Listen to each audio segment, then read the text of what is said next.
Hello guys, मैले के सिकाउन गइरहेको छु भने हामीले हाम्रो वेबसाइटमा कसरी पोस्ट अप्सनलाई एड गर्न सक्छौँ र पोस्ट अप्सनदेखि हामीले कसरी हाम्रो वर्डप्रेसले बाई डिफल्ट पहिले नै हाम्रो पोस्ट अप्सनलाई के गर्ने गर्छ त फ्रन्ट पेजमा देखाउने काम गर्दछ र पोस्ट अप्सनमा हामीले के कमेन्टहरू कसरी एड गर्ने, अलाउ गर्ने कि नगर्ने र पोस्ट भनेको के हो भन्दाखेरि जस्तै हामी जब वर्डप्रेसलाई सेटअप गर्ने क्रममा नै पहिले नै के थियो भने यो पोस्ट अप्सनलाई एड गरिएको थियो र पोस्टले हामीले पोस्ट भनेको मेनली ब्लगहरूसँग के हुन्छ त रिलेटेड हुन्छ र पोस्टलाई सेटअप गर्ने मेथड भनेको एउटा के हो भने जस्तै हामीले पेजहरूलाई सेटअप गरेका थियौँ यसरी नै हामीले पोस्टलाई पनि के गर्न सक्छौँ त सेटअप गर्न सक्छौँ र पोस्टलाई सेटअप गरिसकेपछि हामीले त्यसमा के गर्न सक्छौँ भने हामीले कमेन्टहरूलाई एलाउ र डिसएलाउ पनि गर्न सक्छौँ र मैले अब कसरी हामीले पोस्टलाई कसरी एड गर्न सक्छौँ यसको बारेमा सिकाउन गइरहेको छु।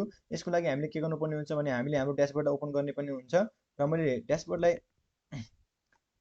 ओपन गर्नुपर्ने हुन्छ र ड्यासबोर्ड ओपन गर्नतर्फ लागेँ र ड्यासबोर्डलाई ओपन गरिसकेपछि के गर्नुपर्ने हुन्छ भने हामीले यहाँ जसरी हाम्रो पेज भन्ने अप्सन थियो पेजलाई क्रिएट गर्ने क्रममा पेजेस भन्ने अप्सन थियो यसरी नै हाम्रो पोस्ट भन्ने अप्सन हुन्छ र पोस्ट भन्ने अप्सनमा गइसकेपछि हामीले अल पोस्ट पनि हुन्छ र एड न्यू पोस्ट भन्ने हुन्छ र क्याटेगोरी ट्याग अल पोस्ट भनेको के हो भने जसरी जति पनि हामीले पोस्टहरू हामीले साइटमा क्रिएट गरेका थियौँ ती पोस्टहरूलाई हेर्नलाई हामीले अल पोस्टमा क्लिक गर्नुपर्ने हुन्छ भने हामीले यदि नयाँ पोस्ट एड गर्नु पर्यो भने हामीले एड न्यू पोस्टमा क्लिक गर्नुपर्ने हुन्छ र यसै गरी ट्याग र क्याटेगोरी र ट्याग भन्ने अप्सन रहेको छ। यो क्याटेगोरी र ट्याग भन्ने अप्सनलाई हामीले के गर्न सक्छौँ हाम्रो पोस्टमा एड गर्न पनि सक्छौँ र मैले अब के गर्न गइरहेको छु भने मैले चाहिँ अब एउटा नयाँ पोस्ट क्रिएट गर्न गइरहेको छु। यसको लागि मैले एड न्यू पोस्टमा क्लिक गर्नुपर्ने हुन्छ र एड न्यू पोस्टमा क्लिक गरिसकेपछि यहाँ एउटा पोस्टको टाइटल राख्नुपर्ने हुन्छ, त्यसमा केही कन्टेन्टहरू इमेजहरू र त्यसमा कमेन्ट अप्सनलाई एलाउ गर्ने कि डिसएलाउ गर्ने भन्ने कुरा हुन्छ। जस्तै मैले यहाँ टाइटल राखेको छु जस्तै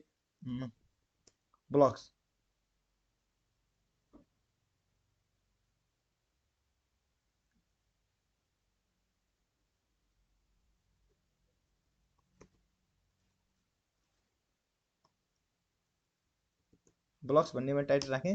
टाइटल राखेपछि यसमा केही कन्टेन्टहरू राख्न चाहे जस्तै मैले यहाँ भएको कन्टेन्टलाई के गर्दैछु त पेस्ट गरेर कपी गरेर पेस्ट गरिदिनेछु र हजुरले यसरी आफ्नो राख्न सक्नुहुन्छ र यसमा मैले के गरिदिएँ ल पेस्ट गरिदिएँ।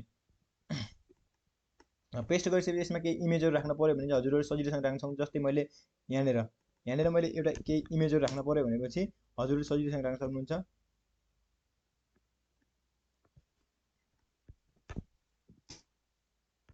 जस्तै यहाँ यो प्लस जस्तो साइन आउँछ यसमा क्लिक गर्नुपर्ने हुन्छ र क्लिक गरिसकेपछि हजुरहरूले इमेज भन्ने अप्सनमा गएर सजिलोसँग इमेजलाई अपलोड गर्न सक्नुहुन्छ। जस्तै मैले एउटा इमेज अपलोड गरेको छु।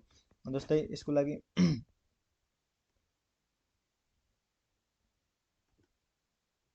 जस्तै मैले ब्यानर भन्ने अप्सन छ यसलाई मैले के गरिदिएँ त ल यसमा अपलोड गरिदिएँ र हाम्रो यसमा ब्यानर भन्ने एउटा इमेज के भयो त अपलोड भइसकेको छ। ल अपलोड भएपछि यसलाई हजुरहरूले क्रप पनि गर्न सक्नुहुन्छ। यसलाई कसरी सेन्टरमा राख्ने कहाँ राख्ने अलाइनमेन्ट छ, अलाइनमेन्टमा मैले ल जस्तै सेन्टरमा राखिदिएँ। यसमा थुप्रै खालका अपरेसनहरू गर्न सकिन्छ। जस्तै यसलाई पिक पनि गर्न सक्यो। यसमा थुप्रै खालका अपरेसनहरू हजुरले प्रोभाइड गर्न सक्नुहुन्छ र यसमा हामीले के गर्नुपर्ने हुन्छ भने जस्तै यसमा अरू पनि अप्सन गर्न सक्छ। जस्तै कमेन्टको अप्सन अहिले छैन।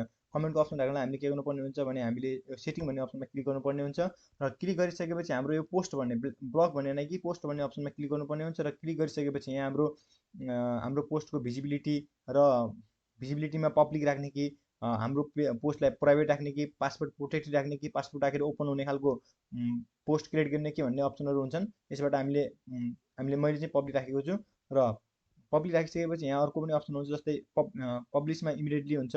युआरएल हाम्रो पोस्टको के रहेको छ यो देखाएको छ र यसमा पनि अरू पनि अप्सनहरू रहेका छन्। जस्तै क्याटेगोरीका कुरा आए, ट्याक्सका कुरा आए, यिनीहरूको बारेमा हजुरहरूलाई सम्पूर्ण कुराहरू बताउने नै छु। यसै गरी हामीले ट्यागहरू राख्न सक्छौँ। जस्तै फिचर इमेजमा हामी जस्तै फिचर इमेज भनेको के हो भने जस्तै हामीले थम्बनेलका कुरा गर्छौँ। थम्बनेल जस्तै हाम्रो के हुन्छ भने हाम्रो साइटमा एउटा फिचर इमेजको अप्सन हुन्छ जसमा हामीले हाम्रो यदि फिचर इमेज राख्यौँ भने हाम्रो पोस्टमा के हुन्छ त सुरुको पेजमा हाम्रो के हुन्छ भने हाम्रो सुरुको साइडमा हाम्रो के हुन्छ भने फिचर इमेज चाहिँ के हुन्छ त सो हुन्छ। जस्तै मैले फिचर इमेज राखेँ एउटा। यसको लागि जस्तै मिडिया अपलोड फाइल्समा गएँ र सिलेक्ट फाइल्समा गएर क्लिक गरिसकेपछि यहाँ हजुरहरूले आफूले चाहे अनुसारको इमेजहरू राख्न सक्नुहुन्छ। जस्तै मैले यो इमेज के रहेको छ यो इमेजलाई मैले के गर्दै राख्दिएँ। यसलाई फिचर इमेजको रूपमा मैले के गर्छु राखेको छु र फिचर इमेजको रूपमा मैले राखेको छु। जस्तै जस्तै अब सेट फिचर इमेजमा मैले क्लिक गरेँ र यो के भयो जस्तो अब फिचर इमेज ग्रुपमा यहाँ चाहिँ देखाउँदैन, यहाँ देखाउँदैन। हजुरहरूले जब जब हजुरहरूले आफ्नो साइटमा गएर ओपन गर्नुहुन्छ तब हाम्रो यो ब्लग्समा के हुन्छ भने फिचर इमेज सो हुन्छ। र यसमा अरू पनि अप्सन रहेको जस्तै एक्सपर्ट भन्ने छ। एक्सपर्ट भनेको के हो भन्दाखेरि जस्तै एक्सपर्ट भन्ने छ। एक्सपर्ट भनेको के हो भने जस्तै हाम्रो पोस्ट भयो, पोस्टको सर्ट डेफिनेसनलाई के भन्छ भने हाम्रो एउटा हाम्रो एक्सपर्ट भन्ने गर्दछ। जस्तै हाम्रो यो ब्लग्स भयो, ब्लग्समा हामीले केही सर्ट कुराहरू राख्नु पऱ्यो, जस्तै ब्लग्सको बारेमा सर्ट कुराहरू राख्नु पऱ्यो भने हामीले एक्सपर्ट भन्ने अप्सनमा गएर हामी राख्न सक्छौँ।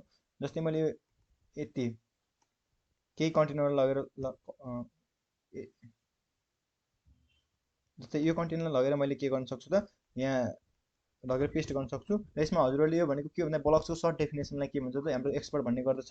र यसमा डिस्कसनमा हाम्रो के हुन्छ भने कमेन्टलाई अलाउ गर्ने कि डिसअलाउ गर्ने भन्ने हुन्छ। जस्तै कमेन्टलाई मैले यो चेक गरेँ भनेपछि हाम्रो एलाउ भने भयो, यदि चेक गरिनँ मैले त्यत्तिकै पब्लिस गरिदिएँ भने हाम्रो के हुन्छ त डिसअलाउ हुन्छ। त्यही मैले कमेन्टलाई अहिले एलाउ कमेन्टमा चेक गरेको छु। र यसरी नै अब मैले के गर्छु भने अब यसलाई म पब्लिस गर्नेछु। पब्लिस गरिसकेपछि के हुन्छ भने हाम्रो अब जस्तै पब्लिसमा क्लिक गरिसकेको छु।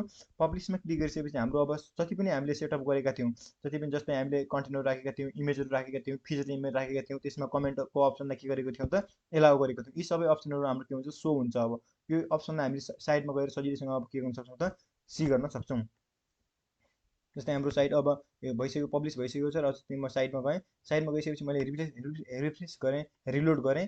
रिलोड गरेपछि हाम्रो के हुन्छ जति पनि हामीले पोस्टहरू के अरे पोस्ट भनेको जस्तै के हुन्छ भने जस्तै हजुरहरूले बटममा राख्ने कि बटममा राख्ने कि फ्रन्टमा राख्ने भन्ने हुन्छ। जस्तै यदि हजुरहरूले बटम फ्रन्टमा राख्नु भएन भने पनि हाम्रो वर्डप्रेसले के गर्छ भने पोस्टलाई बाई डिफल्ट फर्स्ट फ्रन्ट पेजमा नै के गरिदिन्छ त पोस्टलाई सो गरिदिन्छ। जस्तै हाम्रो फ्रन्ट पेज फर्स्ट यो रहेको छ भने यसमा के गरेको छ त सो गरेको छ। जसमा मैले हजुरहरूलाई भनेको थिएँ के भने चाहिँ जस्तै मैले राखेको थिएँ थम्बनेलको रूपमा, फिचर इमेजको रूपमा थ्याङ्क यू यो इमेजले राखेको थिएँ भने यो सो भएको छ। केही कन्टेन्ट राखेको थिएँ, यसमा यो आइसकेको छ।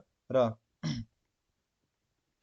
यो आइसकेको छ। र इमेज चाहिँ के भएको छैन त अहिले यहाँ आएको छैन। किन आएको छैन भन्दा इमेज पनि आयो, जस्तै भर्खर रिलोड भयो। जस्तै अब आएको छ यहाँ, जस्तै मैले हजुरहरूलाई देखाएको थिएँ फिचर इमेजको रूपमा थ्याङ्क यू पेज राखेको थिएँ, केही कन्टेन्ट राखेको थिएँ, त्यसमा इमेज पनि के गरेर राखेको थिएँ। र यसमा के थियो भन्दा जस्तै हेलो वर्ल्ड भन्ने छ। यो भनेको के हो भन्दा जब हजुरहरूले कुनै पनि पोस्टहरू क्रिएट गर्नुहुन्न तब वर्डप्रेसले बाई डिफल्ट एउटा पोस्ट क्रिएट गरेर पठाइन्छ। त्यो चाहिँ यो पोस्ट रहेको छ। र यसलाई हजुरहरूले रिमुभ पनि गर्न सक्नुहुन्छ, डिलिट पनि ट्र्यास पनि गर्न सक्नुहुन्छ। र यसमा मैले कमेन्टको अप्सन एलाउ गरेको थिएँ भने हाम्रो के हो त कमेन्टको अप्सन आएको छ। यसरी नै हजुरले के गर्न सक्नुहुन्छ भने कुनै पनि पोस्टहरू आफ्नो साइटमा क्रिएट गर्न सक्नुहुन्छ। आशा छ हजुरलाई भिडियो मन पऱ्यो होला। यदि भिडियो मन परेमा सब्सक्राइब र कमेन्ट गरिदिनु होला। म यस्तै टेक्नोलोजी रिलेटेड भिडियो सधैँ अपलोड गरिरहनेछु। यस्तै भिडियोहरू प्राप्त गर्नलाई मेरो च्यानललाई सब्सक्राइब गरिदिनु होला। धन्यवाद।